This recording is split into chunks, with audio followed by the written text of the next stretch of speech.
Bismillahirrahmanirrahim. Assalamualaikum warahmatullahi wabarakatuh.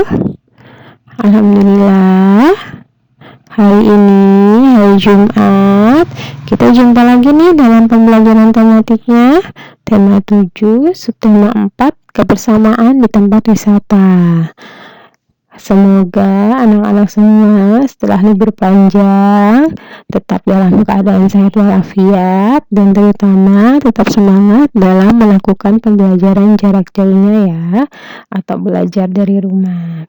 Seperti biasa, sebelum mulai kita berdoa dulu bersama-sama.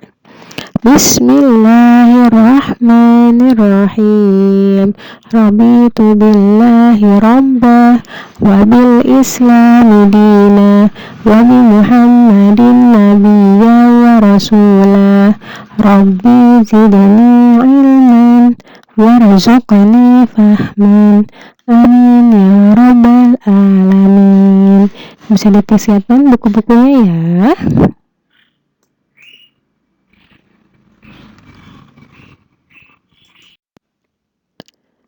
Kita masuk ke pembelajaran 5. Ayo mengamati. Sudah ada Edo, Beni dan teman-teman nih sedang bermain bola tangan air. Bisa dilihat pada halaman 201 ya. Di kebun binatang disediakan wahana bermain di air. Terdapat kolam untuk bermain bola tangan. Beni bermain bola tangan bersama teman-temannya. Beni melempar bola, Edo yang menangkap. Mereka sangat senang bermain di air. Tuh bisa dilihat ya. Siapapun pasti senang nih bermain di air nih, apalagi mainnya bersama teman-teman. Sedang bermain bola tangan air.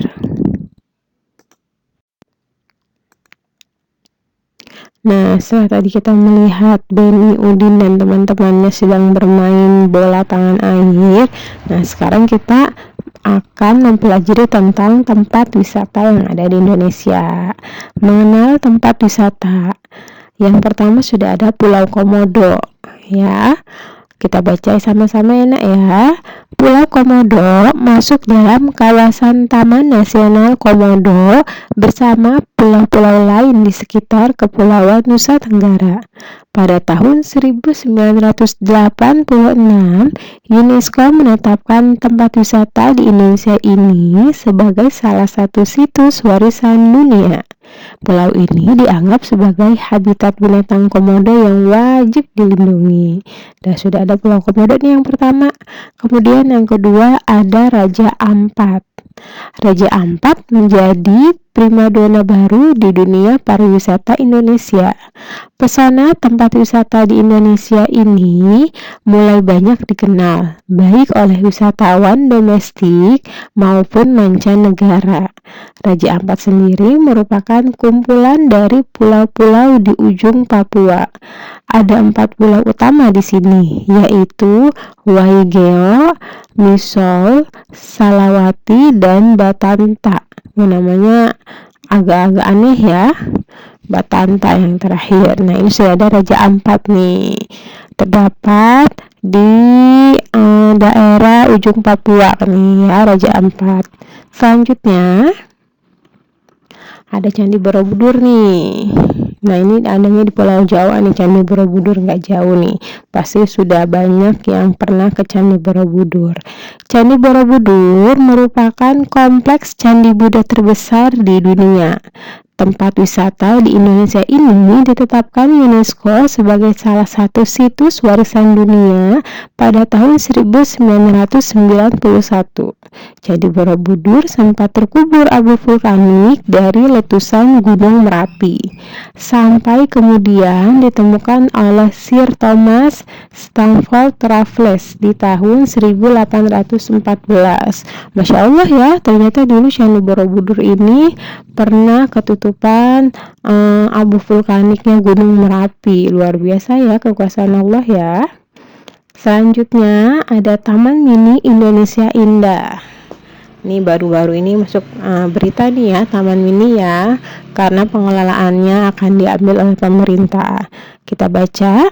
Jika biasanya kita mengunjungi sebuah museum untuk lebih mengenal kebudayaan suatu daerah, kali ini kita bisa mengunjungi Taman Mini Indonesia Indah sebagai sebuah museum raksasa untuk mengenal kebudayaan Indonesia.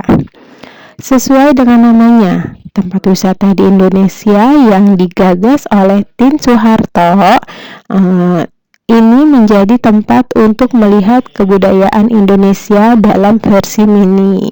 Nah, ini Tien Soeharto ini istri dari Presiden kedua Republik Indonesia ya, yaitu Bapak Soeharto.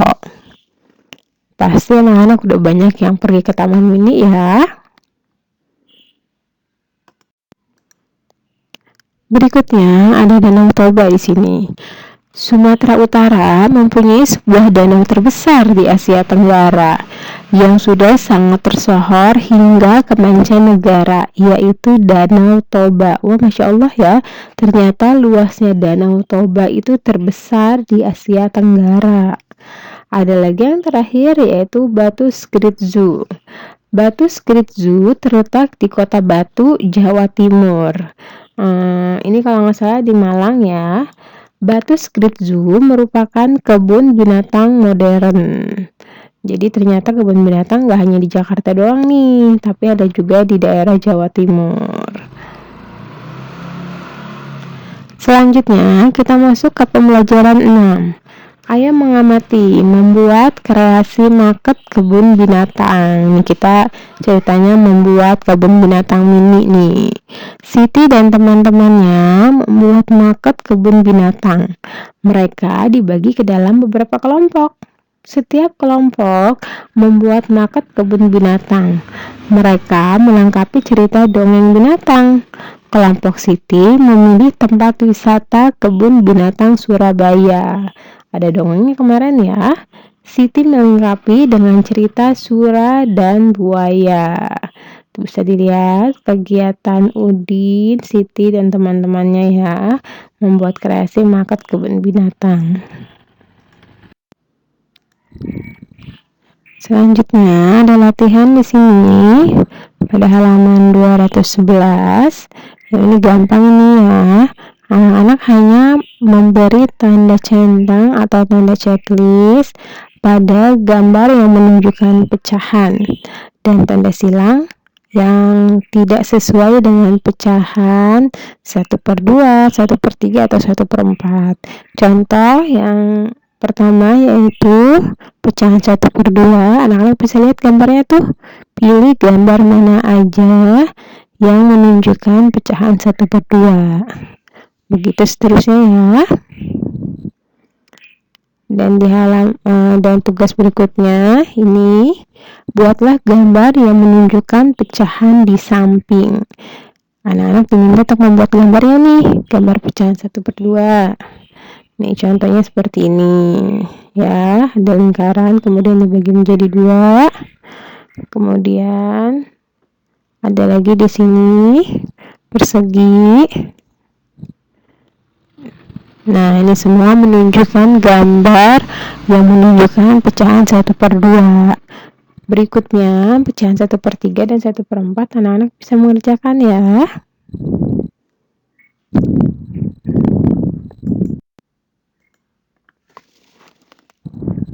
Tugas berikutnya ada pada halaman 212 nih. Ayo berlatih, selesaikan permasalahan berikut berkaitan dengan pecahan. Soalnya ada 4 ya. Contoh nomor 1, kelompok Siti berjumlah 12 siswa. Setengahnya bertugas membuat market. Berapa siswa yang bertugas membuat market? Nah, gampang nih ya, setengah dari 12 atau 12 siswa tersebut dibagi menjadi 2 nih.